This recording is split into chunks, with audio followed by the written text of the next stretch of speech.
యువత గుర్తుపెట్టుకోవాలి.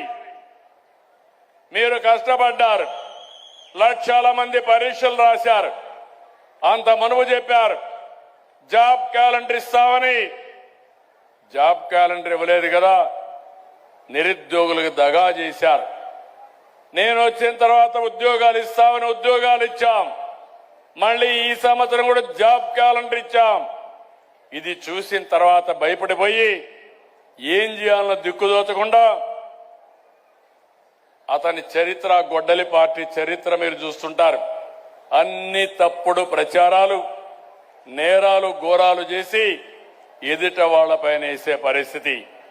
నేను ఎన్నోసార్లు చెప్పాను, మా అధికారులు చెప్పారు, మీరేసిన దానికి ప్రతి ఒక్కదానికి సమాధానం ఇచ్చారు.